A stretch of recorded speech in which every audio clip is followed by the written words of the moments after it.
Ahojte všetci, v tento výnimočný deň, dnes máme deň Matiek, po fakt dlhej dobe sa takto ozývame, dá sa povedať, že live. Dnes to bude presne z tohto dôvodu, že je teda ten deň Matiek dnes a mnohí oslavujú dnes prvý, alebo možno ešte sa len chystajú ho oslavovať.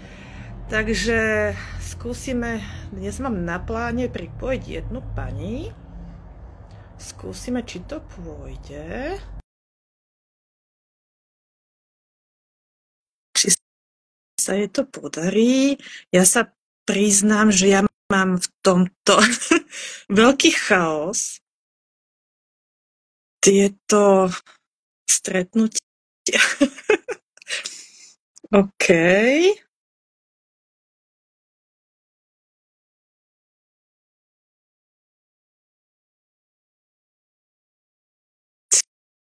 Čakáme.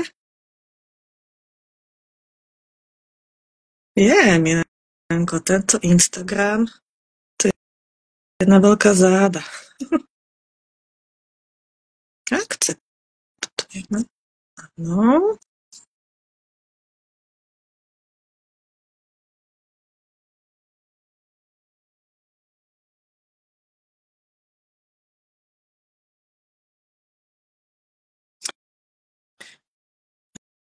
A nejaký problém so spojením.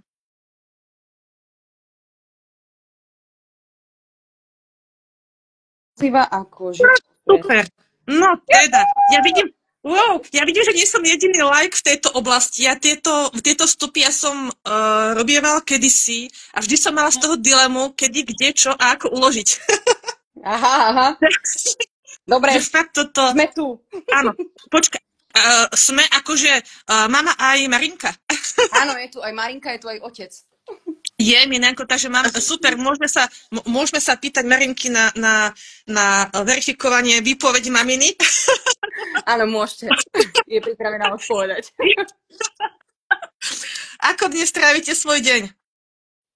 Marina už odpovedá. Áno.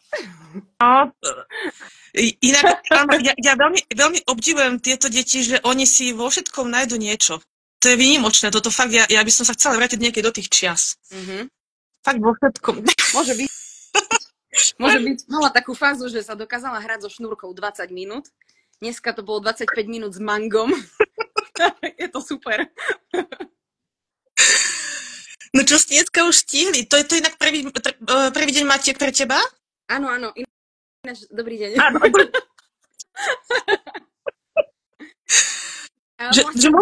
Druhý, lebo ona sa v marci narodila minulého roku. Už je marcová. 24. Jasné. No a ako vnímaš ten rozdiel medzi tým, čo bolo v lani a tento rok?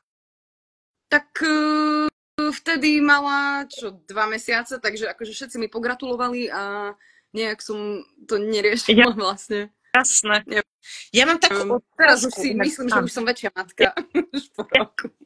Už to máš aj otestované. Niečo o tom viem, lebo vtedy som sa cítila taká akože čo mám odpovedať, keď som matka akože úplne, že 2 dní. Vlastne na toto sa chcem spýtať, lebo tento deň Matiek, veľa mám má taký pocit, že je to deň, kedy si musia ako keby dokázovať, že aká som ideálna, dokonalá, že proste vidia to na tých sociálnych sieťach, tie posty a podobne.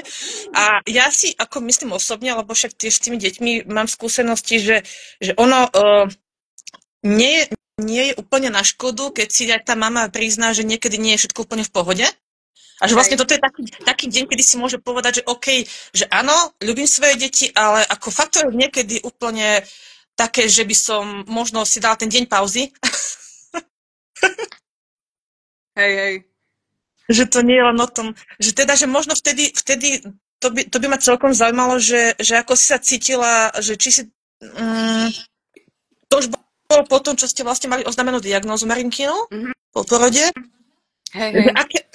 Aké emócie lomcovali vtedy s tebou a dnes, keď tak porovnáš? Či sa tam niečo zmenilo? Tak hej, strašne veľa sa toho zmenilo. Tak prvotné to bolo asi také... ja som mala taký maličký taký breakdown akože v tej pôrodnici Jasné. a potom som to nejak za tých, by som tak hrdinsky povedala, že za 24 hodín akože som sa tak nastavila proste v hlave, že no a Jasné. a už potom som sa akože cítila ako taký strašný hrdina, aj som to vravela priateľovi, aj rodine,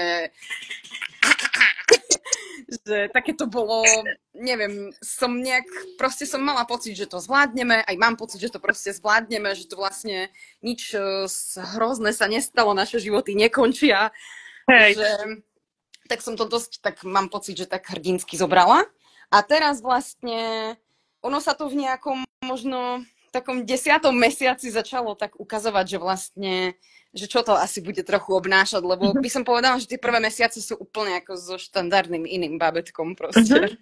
Tam nie sú žiadne nejaké rozdiely, takže my sme to nejak ani nepociťovali, sme si robili z toho srandu, lebo neviem, nám to prišlo také, že úplne normálne, krásne, trošku pomalšie bábätko, ale to bolo asi všetko.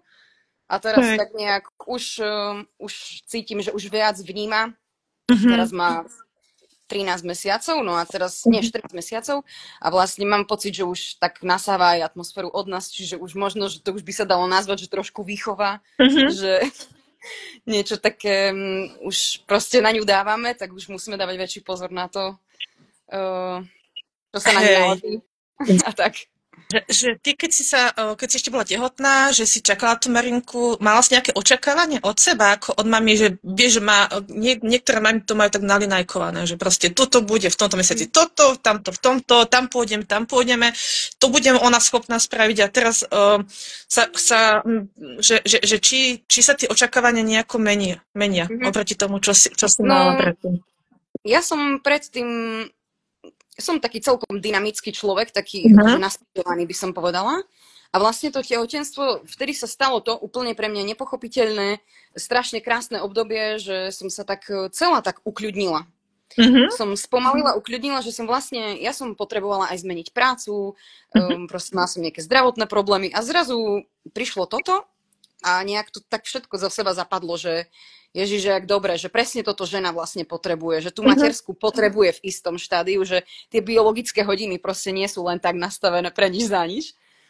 A že niekto to má akože napríklad vo výkone, že si kariéru v tom, tam je ten vrchol, niekto to má proste v tom materstve, v rodičovstve, že sú rôzne proste veci. A teraz, no akože nebola som nejak tak, že by som si tehotenstvo nejak veľmi plánovala, akože robila som všetko, čo sa dalo. Mala som bábätko naopak, napríklad som tak cvičila nejaké cielené veci, ale mám pocit, že som sa k takej organizovanosti vrátila až potom po pôrode, až vlastne teraz nejak.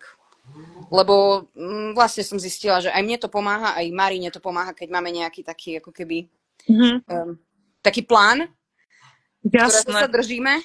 A je to pri nej také, že treba veľa investovať do toho plánu, aby to proste bolo maximalizované, takže tak teraz je to také, hej, že zorganizovanejšie. Tak pohodovosť to potom už poňala teda celé. Že proste, že nebudem sa tlačiť do ničoho, že ako bude, tak bude, ale to je úžasné. Hlavne pri tej Marinke si myslím, že sa to aj pri týchto deťoch viac ten človek tak učí takému tomu pokojeniu. A to ma vždy tak prekvapilo, lebo ešte aj tý najväčší stres mení, keď sa im vlastne narodilo babetko s Downovým syndromom. Oni vlastne ako keby týmto faktom boli tak uložení, že OK, že tak ten životný štýl nebol to pravé. No presne. že úplne, že ich to tak... A oni to potom aj tak tie mami povedia, že ono to znie tak možno pre niekoho úplne, že wow, ale niektoré mami to povedia, že ja som toto dieťa potreboval. Že mňa to vždy tak ma to aj rozosmie, ma to poteší, že oni to tak povedia takým spôsobom, že toto by bolo potrebné. A že teda už ste stihli nejaké výlety absolvovať s Marinkou. Hej. Boli sme už prvýkrát na bicykli. Aha. Akože bolo to len tak proste okolo vody, vlastne v meste 15 minút, ale bolo to také, že niečo nové, niečo vzrušujúce, že také proste ešte nikdy nebola v sedačke na bicykli, taký vzduch okolo seba. A my dosť veľa chodíme na výlety, akože sme takí, že sme radi vonku. A presne to je aj to, že strašne riešim, že či ju ťaha do týchto vecí, alebo proste tak strašne nebrať to cvičenie a no, že čomu sa vlastne venovať, lebo myslím si, že ako s bežnými deťmi je možno väčšia sranda, alebo je to také proste, že sa tak na to netlačí, že čo by sa malo, lebo možno ten vývoj je proste samozrejmý. Ťažko povedať, lebo ja vidím, že tí rodičia niektorí s tými deťmi sú schopní fakt na rôzne miesta chodiť. Dokonca od maličkého bábätka. Že oni to proste, neviem, ja som istý čas, teda mala som tiež tu možnosti prečítať knižku od pani Šustrovej doktorky a mňa zarazilo, keď ona, lebo tiež ma zaujímalo, že ako je to možné, že ona ako mama, že toho Jurka na tie časy, v ktorých on sa narodil, on mal po 40-ke vlastne. Hej. Že ako to dokázala na tie časy tak ustabilniť, alebo teda tak upratať si, že ten Jurko proste samostatný od najmenšieho možného veku, hej? Že proste cvičila s ním, jasne, samozrejme, ale ona to tak povedala, ona to tak aj hovorí aj rodičom, že dôležité je proste nerobiť rozdiely. Že je to dieťa. Že proste má tie možnosti, aké má, lebo myslím, že u nej bola tá štartovacia čiara to, keď jej kolega doktor povedal, že Jurko toto nedokáže. A ona si povedala, tak nie, tak toto nebude. A zrazu máme Jurka, ktorý je proste po 40-ke zamestnaný, športovec. Keby to tak videl. Tak ja si myslím, že ono toto, veľa rodičov sa bojí toho, hlavne mami sú také úzkostlivé na toto, ale ja si myslím, že úplne do všetkého s tou Marinou. Fakt, choď. Hej, ja si to tiež akože myslím nejak vnútorne, len to, že predsa je to proste zodpovednosť za nového človeka, ktorého sme vyrobili. A no, nejak akože to je taká cesta podľa mňa aj toho rodiča, že jak sa zrodilo to dieťa, tak sa rodí ten rodič, lebo akože ja som nikdy nevychovávala žiadne iné dieťa. Takže neviem, aké to bude proste. Takže hej, to, čo vravíte, je podľa mňa super, pravda, ale každý si k tomu musí nájsť svoju cestu, že aká je tá miera toho, že... Jasné. Určite, samozrejme. Aj každý má iný životný štýl, čiže... No. Aj toto som si vlastne všimla, keď som sa stretla s nejakými ľuďmi, čo majú také deti, že vlastne to je strašne o tých rodičoch. Akí sú rodičia, tak ťahajú to dieťa. A je to úplne v pohode, lebo ľudia sú rôzni proste. Jasné. A mala si šancu, neviem, či si môžeme týkať. Možno, jasné. Dobre, super, tak ja som Martina. Čau, Kristina. Že mala si šancu hneď po tom, ako ste vlastne Marinku mali spoznať nejakého rodiča? Mali ste nejakú navigáciu hneď potom? Nebolo to úplne hneď potom, ale myslím, že... Tento proces, že ako prebiehal, že k iným mamám, ako si sa dostala? Myslím, že som našla skupinu na Facebooku a tam vlastne ja som napísala, že či by niekto sa nechcel stretnúť. Videla som tam nejaké veľké stretnutie, ale tiež to trvalo chvíľku nejaké, možno 4 mesiace, dokým som sa akože nejak... proste človek to potrebuje spracovať a nie hneď zdieľať, že to bolo také iné. No a keď sme to akože boli pripravení už spoznať niekoho, tak som napísala nejakým mamičkám, ktoré mi akože komentovali, že by sa stretli, že sú tiež z Košíc. No a vlastne sme sa stretli, myslím, že 4 mamky to okomentovali, s 3 som sa stretla a s 2 sa stretávam aj doteraz. Čiže to bolo také, že ja nepreferujem také veľké skupinové stretnutia, lebo sme takí introvertní, takže nejak proste som si vybrala ľudí a u jedných sme boli doma a u druhých zase sme boli proste kočikovať spolu a sme sa veľa rozprávali a zisťovali a tak. Tie maličkosti sú také asi najdôležitejšie. A bolo to dobrá podpora, si myslím, že nájsť niekoho podobného. Inak, ak by to niekto bol taký, čo by sa chcel prihlásiť, tak kľudne. Lebo poznám niektoré mamičky, čo sa hanbia, tiež sa boja ešte tak na začiatku, že ešte nechcú ísť do toho kolektívu.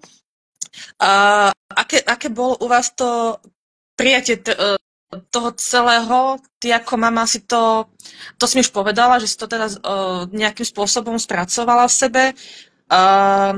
Ako sa na to pozeráš po roku, čo už teda Marinka má z toho pohľadu, že nie reakcie, ale skôr ten vzťah okolia a jej. Že ako mama to vnímaš? No, ja som na začiatku bola veľmi taká hrdá, pyšná, že mám dieťa, ja som sa strašne chcela všade chvastať a akože aj napríklad na sociálnych sieťach, lebo tak som proste mladšia, takže to mám tak prepojené. Ale som si povedala, že nebudem ju všade dávať.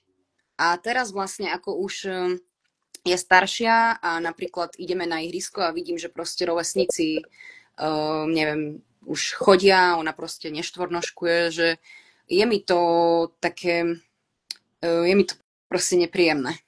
A neviem, akože asi to skôr v sebe riešim ešte, že bude to môj problém, proste to nebude problém okolia, ale dosť to zatiaľ tak porovnávam, že ešte som sa s tým nejak vlastne nestotožnila, že